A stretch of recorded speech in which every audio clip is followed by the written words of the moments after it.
Hunter, 1984, wasn't just another cop show. It defined the entire break-the-rules-to-uphold-the-law style of television, pulling viewers straight into a world of breathless chases and gritty justice.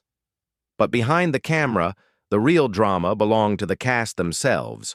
Careers that collapsed, marriages that shattered, and lonely deaths no one ever heard about. Let's uncover who they truly were, and honor the legacies they left behind. Fred Dryer as Det Sergeant Rick Hunter. Det Sergeant Rick Hunter, the hard-edged maverick cop of Hunter, was portrayed by Fred Dryer. At 38 years old, Dryer brought the life of a rule-breaking, steel-eyed detective to the screen in 1984, turning the character into a Hollywood icon. Through him, Hunter wasn't merely written. It breathed, it growled, it fought its way into television history, reshaping Dryer's destiny in ways he never expected. Born on July 6, 1946, in Hawthorne, California, Dryer came from a working-class environment where discipline was survival and ambition was a necessity. After rising from San Diego State University's defensive line to NFL stardom with 103 sacks and an unmatched record of 2 safeties in one game, he entered Hollywood already shaped by physical punishment and emotional endurance. Yet, as he transitioned from football to acting, he found himself battling constant rejection, minor guest roles, and the pressure of being an athlete, trying to prove he could be more than a novelty. This frustration bled into his marriage with actress Tracy Vaccaro, and the tension between career demands and family responsibilities slowly eroded their bond. As his fame grew, so did the weight he carried. Producing Hunter episodes while maintaining his on-screen intensity left him in a constant state of fatigue. At the same time, his post-divorce solitude created a quiet emotional strain. Long nights in empty homes, a constant sense of rootlessness, and the fear of fading after the end of his signature series. Still, Dryer kept working, appearing in Death Before Dishonor, 1987, guest starring on Diagnosis, Murder, and later entering the Marvel Universe in Agents of S.H.I.E.L.D. Today, at 79 years old, Fred Dryer still works selectively, still crafts projects under his production banner. His net worth, an estimated $12 million, stands as the final testament to a lifetime of resilience, discipline, and survival. Charles Hallahan as Captain. Charlie Devane. Captain Charlie Devane, the steady and authoritative force in Hunter, was portrayed by Charles Hallahan. At 41 years old, Hallahan brought the life of a calm, commanding captain to the series beginning in 1984, grounding the show with a presence both powerful and quietly human. His performance steadied the storm around Rick Hunter, even as his own life carried storms far darker and far heavier. Born on July 29, 1943, in Philadelphia, Hallahan grew up in an Irish Catholic household marked by strict expectations and limited means. After serving as a Navy corpsman, he pursued theater with a rare determination, earning an MFA from Temple University and spending years on stage in productions like Equus and One Flew Over the Cuckoo's Nest. Yet behind that artistic discipline was a man stretched thin. His marriage to Barbara Grybowski, which began in 1983, forced him to split life between Los Angeles and Ireland. This constant travel magnified financial strain, emotional exhaustion, and the pressure of raising 2 sons while maintaining a demanding television career. As his resume expanded from The Thing, 1982, to Grace Under Fire, so did the toll on his body. Hallahan worked relentlessly, often moving from show to show with no break. By the mid-1990s, fatigue had become a permanent companion. Colleagues noticed his breathlessness, his slower steps, and the quiet worry in his eyes. On November 25, 1997, at only 54 years old, Hallahan suffered a sudden fatal heart attack while driving through Los Angeles. No time to pull over, no final words, no second chances. He was laid to rest, leaving behind not only a grieving wife and 2 sons, but also a modest legacy, an estimated $1 million in net worth that spoke of a lifetime spent working, providing, and giving everything he had. Stefanie Kramer as Sergeant D.D. McCall. Sergeant D.D. McCall, the fierce and sharp-witted detective of Hunter, was portrayed by Stefanie Kramer. At 28 years old, Kramer brought the life of a fearless, intuitive, and emotionally complex cop to the screen in 1984, forming an unforgettable chemistry with Fred Dryer. Born on August 6, 1956, in Los Angeles, Kramer grew up in the heart of the entertainment industry, where competition was relentless, and roles for women were often limited to stereotypes. She pushed through those barriers from her earliest days, guest starring in Starsky and Hutch, Dynasty, and Knots Landing. But the climb was steep and unforgiving. When Hunter hit big, it changed her life. But the demanding shooting schedule, week-long night shoots, and unending rewrites gradually drained her energy. After leaving the show in 1990, Kramer sought a new form of expression. She leaned into her training as a mezzo-soprano, recording one dream and performing globally, but balancing acting and music only added new pressures. Her marriage to Mark Richards in 1992 began with hope, yet as their careers diverged, hers rooted in performance, his outside the spotlight, their differences widened. Raising her daughter Lily while managing demanding work schedules created strain that deepened through the late 1990s, and by 2001, the marriage collapsed, leaving Kramer to navigate single motherhood while rebuilding her artistic identity. In 2025, at 69 years old, Stefanie Kramer continues to work internationally in both acting and music, appearing at festivals and performing concerts while producing creative projects of her own. She speaks openly about stress and the way it once shaped her life, turning those past hardships into guidance for younger performers. Her estimated net worth of $2 million stands not as a symbol of luxury, but as the result of decades of determination, reinvention, and the unwavering will of a woman who refused to be defined by one role. Perry Cook as Barney. Barney, the soft-spoken and humorous coroner who added warmth to Hunter, was portrayed by Perry Cook. At 53 years old, Cook brought the life of a gentle comedic presence to the series in 1984, balancing the show's tension with much-needed humanity. Born on May 19, 1931 in Florida, Cook began his career on small community stages, where opportunities were scarce and pay was often symbolic. He spent years fighting for auditions, taking background roles and performing in local productions just to stay afloat. His early film, White House Madness, 1975, earned him little recognition, but it kept his career alive long enough for Hunter to arrive. Life on set brought him joy, yet the long shooting days often left him exhausted, especially as age began to weigh on his energy and mobility. Even so, he pushed forward, determined not to fade from an industry he had fought so hard to enter. After Hunter, Cook faced the harsh reality most character actors encounter: fewer roles, smaller paychecks, and long stretches of unemployment. Without a stable partner or children to lean on, he lived a largely solitary life. Still, he continued working where he could, most notably in The Rocketeer, 1991, carrying himself with quiet dignity even as opportunities dwindled with time. On February 26, 2019. At 87 years old, Perry Cook passed away of natural causes in Burbank, California. His final years were marked by declining health that came with age, but he remained grateful for the modest career he built and the fans who remembered him as Barney. His estimated net worth of $500,000 reflected a lifetime of dedication, modest earnings, and the simple stability of pension and acting royalties. John Amos as Captain Dolan. Captain Dolan, the stern but compassionate commanding officer in Hunter, was portrayed by John Amos. At 44 years old, Amos brought the life of a seasoned, unflinching leader to the series in 1984, giving the show a deeper emotional backbone with his gravitas. His work added weight, maturity, and quiet power to the chaos around Rick Hunter.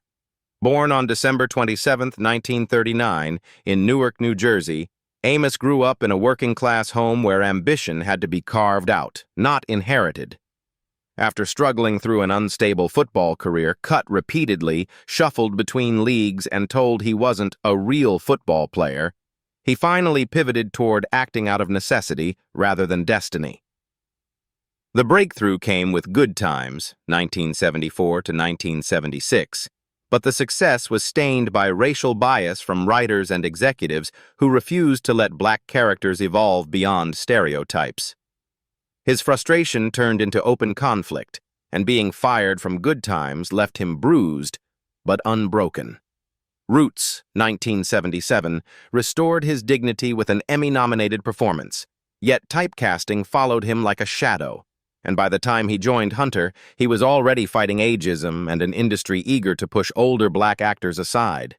Through those professional storms, Amos battled a deeply painful private life. His first marriage to Noel Mickelson produced 2 children, but the divorce triggered long-lasting emotional distance that haunted the whole family.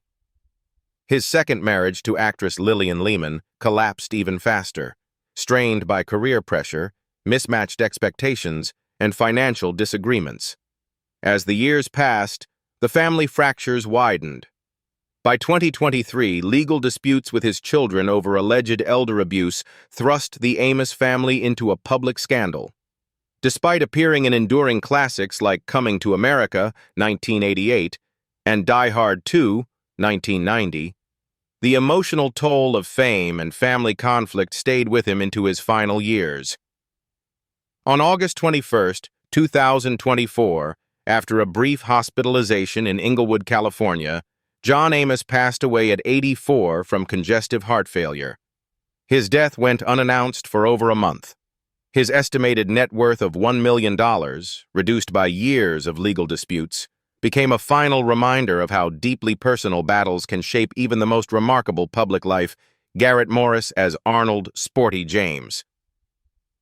Arnold "Sporty" James, the street-smart informant with sharp humor and unexpected warmth, was portrayed by Garrett Morris. At 47 years old, Morris brought the life of a quick-witted hustler to Hunter in 1985, giving the series a rare blend of comedy and heart. Born on February 1, 1937, in New Orleans, Morris faced hardship from the moment he entered the world.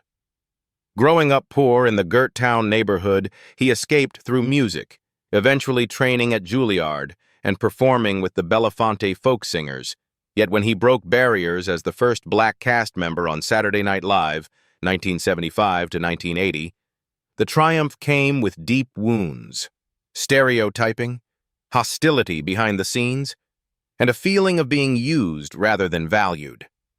Then came the trauma that changed everything, being shot in a violent robbery attempt in 1994 and losing much of the vision in one eye. As he moved into later roles, including The Jamie Foxx Show and Two Broke Girls, Morris finally found stability in his private life. His marriage to Frida Morris in 1996 brought calm after decades of emotional turbulence. Although they never had children, that quiet love became the anchor he had never known in his earlier life.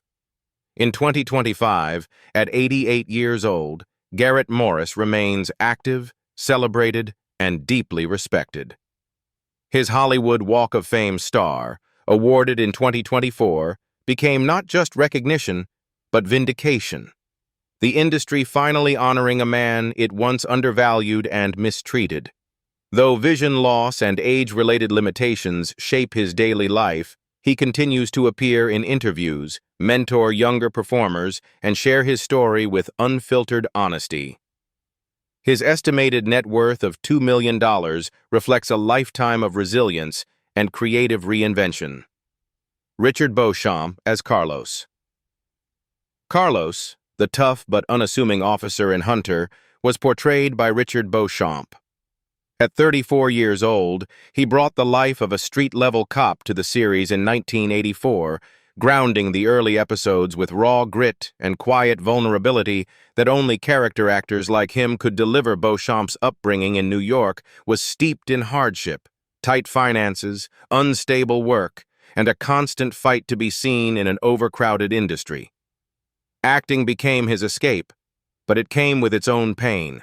Long stretches without employment, endless auditions, and roles that evaporated as quickly as they appeared. Films like Deadly Force, 1983, and guest spots on Hill Street Blues gave him brief visibility, yet Hollywood never let him forget how fragile his career truly was. As the years passed, exhaustion and financial pressure deepened, tightening around his life like a noose. Relationships remained distant, strangled by unstable income and constant stress, leaving him to navigate the industry largely alone. While Hunter provided a rare moment of stability, it came too late to reverse the emotional toll of years spent fighting for relevance. On October 27, 1994, at just 44 years old, Richard Beauchamp died in Los Angeles from undisclosed causes.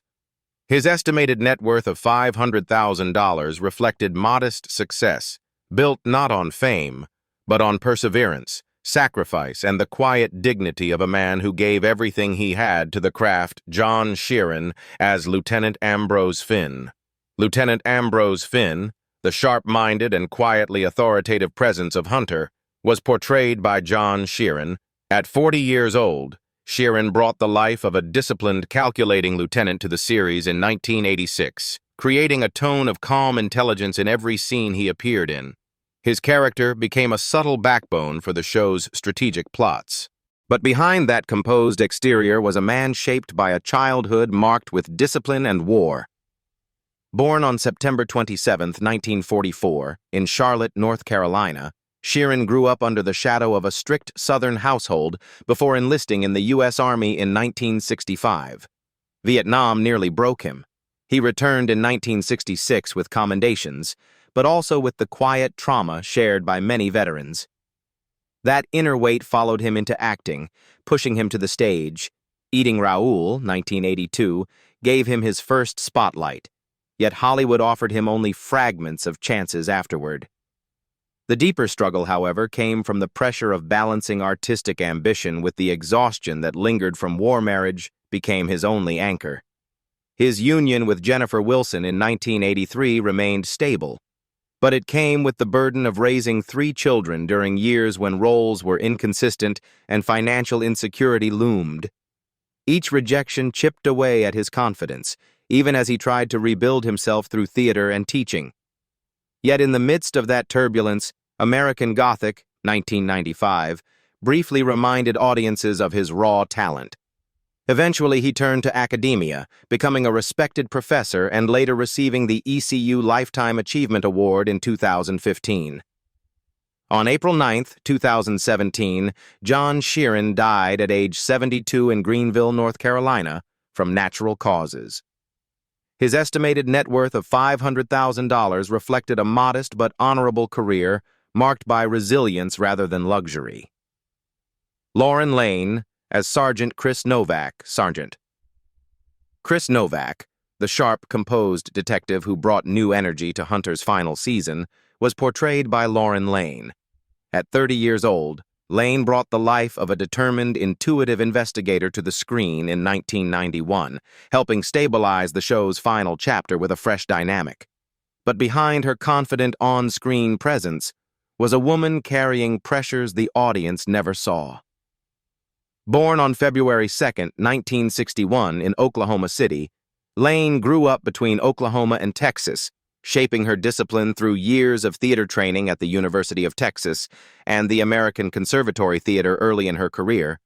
She fought for visibility, moving between small film roles, episodic TV parts, and the uncertainty that haunts many young actors.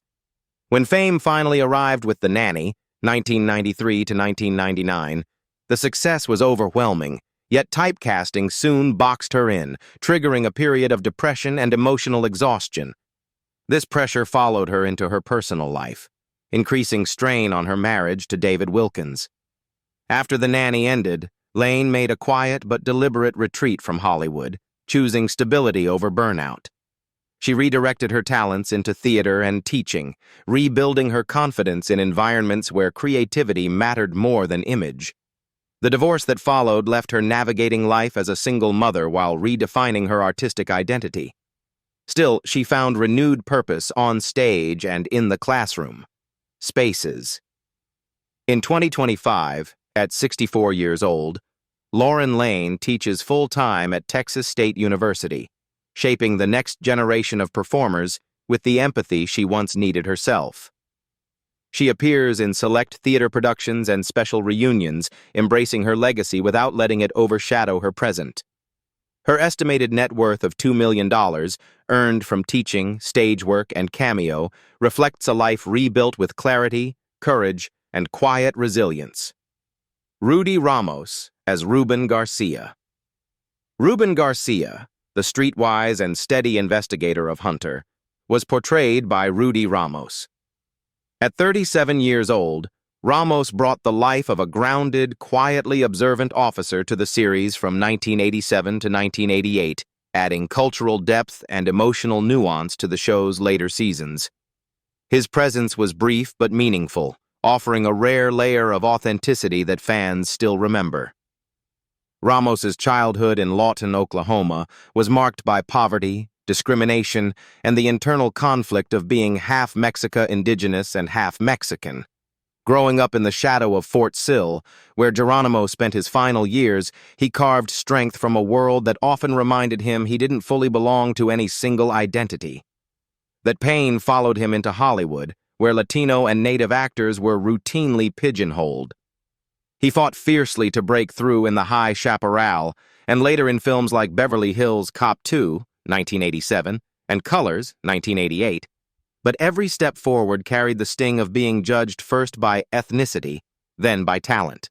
Marriage brought stability, yet even that steadiness could not erase the exhaustion of constantly having to prove he deserved to be in the room. As roles dried up with age, he turned to theater, pouring his emotional wounds into the one-man show, Geronimo. Life on the Reservation. The performance was more than a job. It was therapy, a reclamation of the identity that Hollywood often reduced to stereotypes. Through it all, his marriage to Kathy became the quiet refuge that kept him from collapsing under decades of pressure, rejection, and artistic hunger.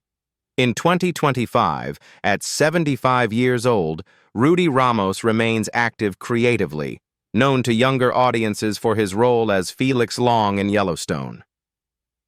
His estimated net worth of $1 million reflects a life not marked by luxury, but by survival, reinvention, and the enduring will of a man who refused to disappear. Bruce Davison as Captain Wiler. Captain Wiler, the authoritative yet quietly empathetic leader in Hunter, was portrayed by Bruce Davison. At 39 years old, Davison brought the life of a commanding officer to the series in 1985, grounding the precinct with maturity and emotional weight. His performance added a depth that viewers instantly recognized. But Davison's life before Hunter was etched in pain.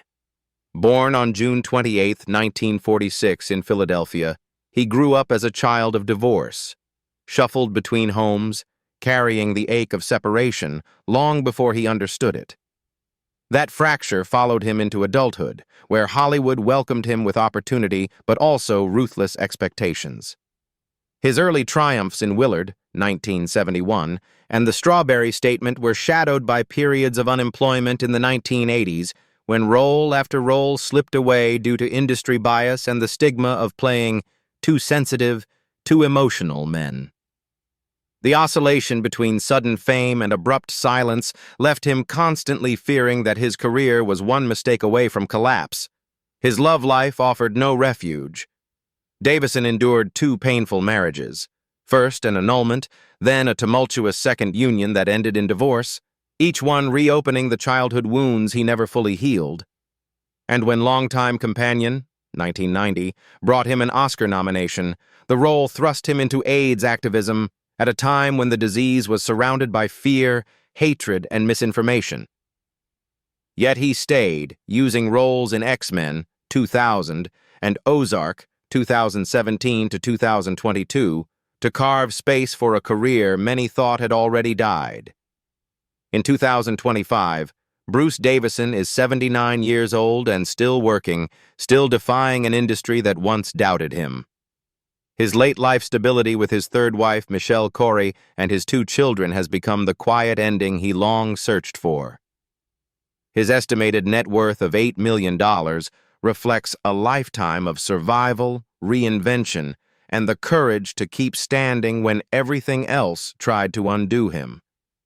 Courtney Barilla as Allison Novak. Allison Novak, the sharp yet soft-spoken young character on Hunter, was portrayed by Courtney Barilla.